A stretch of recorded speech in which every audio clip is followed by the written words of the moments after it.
Obrigada pelas informações, Palma. A Covid-19 tem afetado as crianças com menor frequência e gravidade. Porém, nos últimos dias, o número de crianças internadas com a doença vem aumentando. Para entender como o novo coronavírus afeta as crianças, eu converso agora por Skype com o médico infectologista do Hospital Sabará, Dr. Marco Aurélio Safadi. Boa tarde, doutor. O que os estudos revelam sobre a Covid-19 nas crianças até agora? Bom, boa tarde, André. Boa tarde a todos.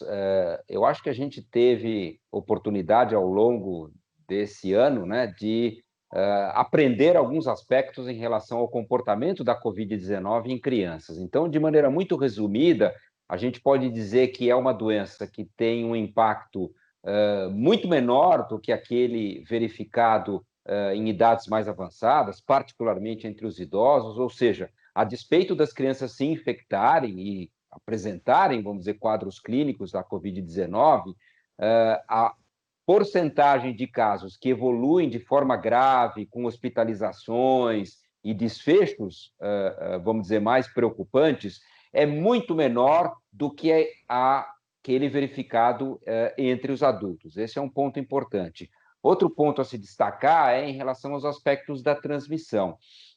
Então, ao contrário do que supunhamos no início, as crianças não são super transmissores da Covid-19, como a gente, num primeiro momento, aventou essa possibilidade, utilizando como parâmetro outras infecções respiratórias. Não é que as crianças não transmitam, elas, claro que podem transmitir a doença, mas elas não são super transmissoras e, até o momento, não tem sido o principal grupo, né, identificado com relevância na transmissão do vírus na comunidade, que até esse momento a gente tem visto os adultos jovens, particularmente na faixa aí dos 20 e poucos anos, como sendo aqueles que têm tido mais relevância no contexto da dinâmica da transmissão.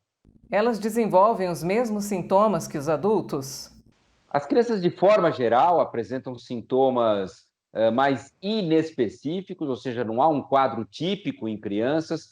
Temos visto com alguma frequência manifestações respiratórias, mas geralmente é um quadro muito mais leve do que aquele verificado em adultos. Raramente as crianças desenvolvem as formas mais agressivas respiratórias, de desconforto, de necessidade de oxigênio, etc. A gente tem visto com alguma frequência manifestações gastrointestinais acompanhando os quadros pediátricos, então, dor abdominal, vômitos, diarreia. E talvez uma peculiaridade seja importante destacar, que é o quadro raro, ele raramente ocorre, mas tem sido descrito em crianças, e é uma complicação tardia da Covid-19. Ela ocorre semanas após a criança ter sido infectada, que são os quadros de síndrome inflamatória multissistêmica, descritos no mundo inteiro, inclusive aqui no Brasil, que são formas, aí sim, mais severas, mais agressivas, com muita febre, manifestações inflamatórias importantes, quadros abdominais, eventualmente cardíacos, pulmonares, etc., mas que, como disse no início, são formas raramente observadas e num percentual pequeno das crianças que se infectam. A partir de que idade devem usar máscara e que cuidados os pais devem ter?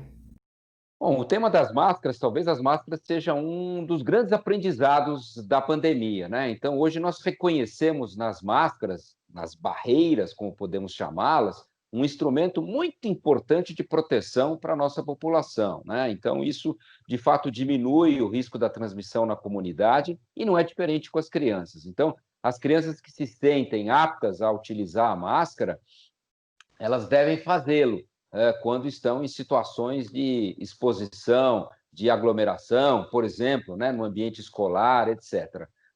As recomendações em relação à idade, elas são variáveis no mundo inteiro, mas o consenso é que abaixo de 2 anos não há condições para as crianças utilizarem máscara, por razões óbvias da faixa etária, mas acima dos 2 anos, aquelas crianças que se sentem, vamos dizer, em condições de utilizar a máscara devem fazê-lo. As crianças utilizam as máscaras muitas vezes com mais competência e de forma mais correta que muitos adultos. Doutor, muito obrigada pela sua entrevista ao Jornal da Câmara e até a próxima. Eu que agradeço a oportunidade, uma boa tarde e fiquem bem.